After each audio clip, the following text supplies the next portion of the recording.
We're glad to have you join us on Asset Television News. I am Eugenia Solomon. First, the headlines. All Progressives Congress seeks bailout to cover judicial expenses. Nigeria's Chief of Air Staff worried over depleted counter-security forces.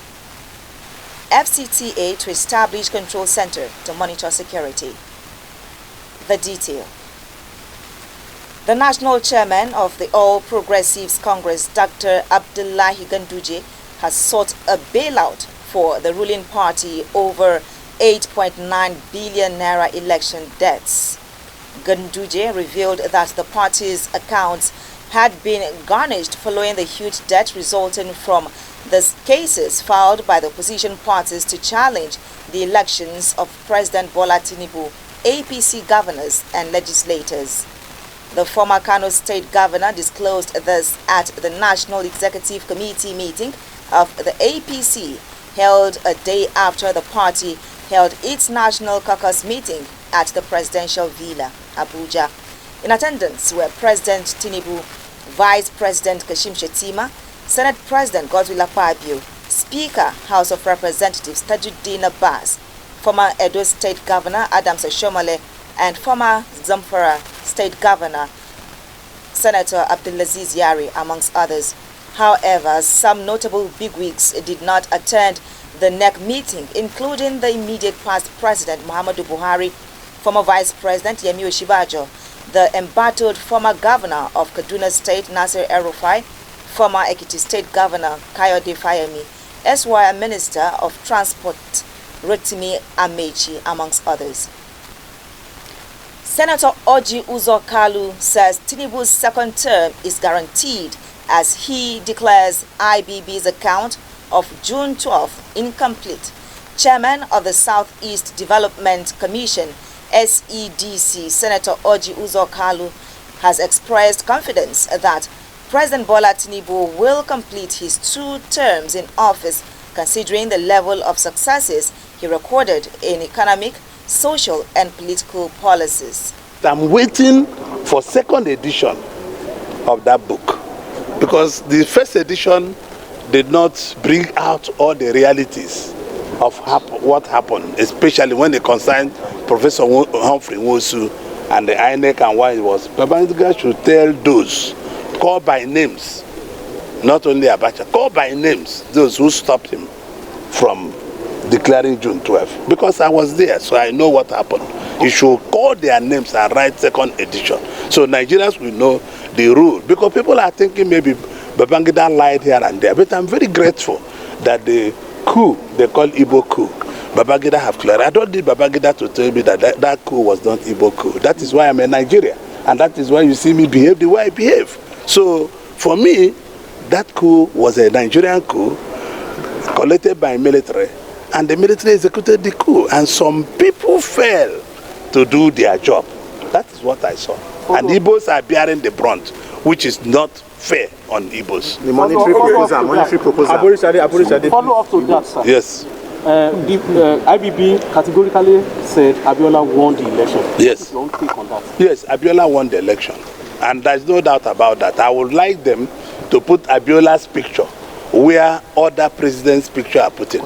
If he won the election, he was not sworn in. I will appeal to President Ahmed Tinubu to swear him in post-mortem and also allowed his picture to be where you have former president. We have already given him all the honor. I'm very thankful to President Muhammad Buhari, who gave him a national award and post-mortem. So you can also hang his picture post-mortem. So the family will be healed and give them rights they give to former presidents. Finally, yes. Good morning, sir. You are a ranking senator. Yes. The former chief whip. Yes. What is happening in the Senate, especially with regard to what happened last week? What happened? Things that happened last week. No, what happened? Like you should teach it. Listen, you know about the old man, you should refrain by memory. Change of seat. No. Anything that concerns the Senate must be discussed and decided by the senators in the chambers. And the decision of the senators in the chambers is the decision of the place. It's not something, I was a chief whip. It's against the rules of the Senate for any senator to discuss anything discussed in the Senate out of chambers. So if it comes up in the chambers, you will hear my opinion tomorrow. I cannot give you my opinion as an individual. I will join and support what the senators are doing. So I believe that Nigerian democracy have come to stay. I'm very thankful to the Nigerian army, although they are being killed in some battlefields, who maintain peace. Unless we go back to agriculture, we must have back our lands, be hijacked by bandits and all the rest of them, to go back to agriculture, so we can have the effect of the reform very fast. The effects of the reform are very fast coming, but we need to go massively. Dashing of money should stop. We should give the money to agriculture. We should give the money to things that makes meaning. But the good news is that we will win again in 2027. President Tinubu will return. Thank you. And you people will jubilate. Well, that was Senator Orji Uzor Kalu assuring that President Bola Ahmed Tinubu will return in 2027. The National Secretary of the Coalition of United Political Parties, Peter Ame, has condemned the ruling All Progressives Congress APC for hosting the Caucus meeting of the party at the banquet hall of the presidential villa. While in a statement in Lokoja, Ahmed described the hosting of the meeting at the presidential villa as an abuse of office, as an abuse of power, which should be condemned by every Nigerian. He said that the use of the presidential villa for partisan activities is a clear violation of the principles of democracy and fairness.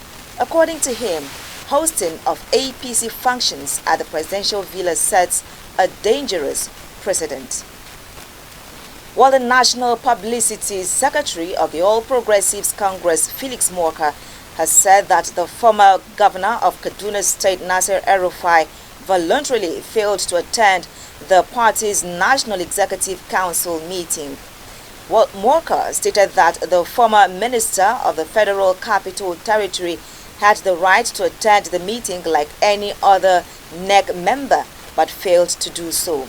Recall that leaders of the ruling party converged at the National Secretariat of the party in Abuja for its NEC meeting since the assumption of President Bola Tinubu in office in 2023. The meeting was very well attended by all members of the National Working Committee as well as other members of the various party organs. Well, former Acting Accountant General of the Federation, Anamekwe Nwabuoku, urged the federal government for the Federal High Court in Abuja to grant him time to negotiate an out-of-court settlement with the Economic and Financial Crimes Commission over an alleged 1.96 billion naira fraud. Nwabuoku is facing 9 counts filed by the EFCC. He was initially charged alongside Felix Nweke, a director in the Federal Civil Service, but the anti-graft agency amended the charges, dropping Nweke as a co-defendant after he agreed to testify against Nwabuoku. The amended charge accuses Nwabuoku of violating Section 18 of the Money Laundering Prohibition Act 2011 as amended by Act No. 1 of 2012, which carries a penalty order Section 15 subsection 3 of the same act. Nwabuoku was appointed acting AGF in May 2022 following the suspension of Ahmad Idris, who was accused of laundering 80.2 billion naira. However, allegations of prior financial misconduct led to Nwabuoku's removal in July 2022, just weeks after his appointment. More stories will come your way shortly after the break. Stay with us.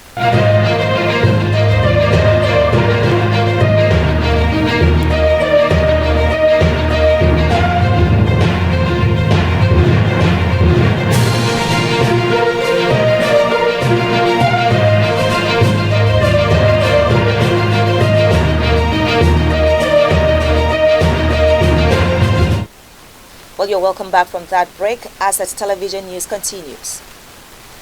The Chief of Air Staff, Air Marshal Hassan Abubakar, has said that the recent withdrawal of Burkina Faso Niger and Mali from the Economic Community of West African States, ECOWAS, has significantly increased the security burden on Nigeria's military.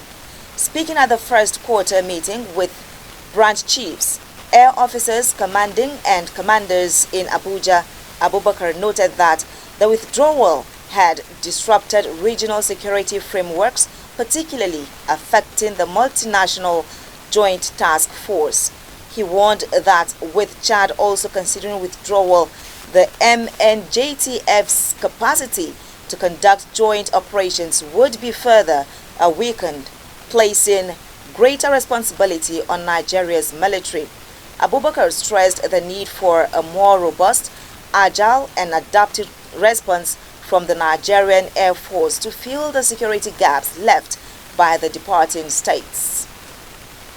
The Federal Capital Territory Administration (FCTA) has concluded plans to establish a central command and control center for the deployment of technology to improve security in the territory. Well, Adamu Gwari, Director, Security Services Department, FCTA, disclosed this in Abuja while interacting with journalists of efforts to improve security in the territory. Gwari explained that the center, approved by the FCT Minister Nyesam Wike, would collate and analyze security intelligence feeds from drones, closed-circuit television cameras, and other technology devices. He added that there would also be a unit at the central feed who would respond and act on the analyzed data. The move, he said, would improve citizens' confidence in the government's commitment to address security challenges affecting them. While the Osun State government has refuted claims that it was forcing career officers in local governments to change signatories to council accounts amid the ongoing tussle between the People's Democratic Party and the All Progressives Congress over local government control. The chairman of the Allied People's Movement in Osun, Adewale Adebayo, had alleged that Governor Ademola Adeleke's administration was coercing finance directors and heads of local administration to alter council accounts signatories. But responding swiftly, Osun State Commissioner for Information and Public Enlightenment, Kolakbo Alimi, dismissed the allegation as mere speculations. Meanwhile, the APC in Osun State has urged local government workers to return to their duty post, insisting that they should remain neutral in the political tussle over council control. Jamiu Olawumi, a former special advisor on education under ex-governor Adeboyega Oyetola, who has been speaking for the party, emphasized that reinstated local government chairman had already given workers a 72-hour ultimatum to resume work. From the foreign scene, Keir Starmer has reiterated his call for a U.S. security guarantee in Ukraine to deter Vladimir Putin from invading again as he prepares to meet Donald Trump. While the UK Prime Minister and US President will meet at the White House later with Ukraine, the focal point of their talks, Trump says it's up to Europe to provide security guarantees for Ukraine and there will be no assurance of Washington's involvement. He also confirms that President Volodymyr Zelensky will visit the Oval Office on Friday to sign a very big agreement on sharing Ukraine's mineral sources. Well, Zelensky has described the bilateral deal as preliminary and has said he wants further agreement which includes U.S. security guarantees to deter renewed Russian aggression. And in sports, Liverpool have made contact over the possibility of signing Super Eagles forward Ademola Lookman this summer as a potential replacement for Mohamed Salah.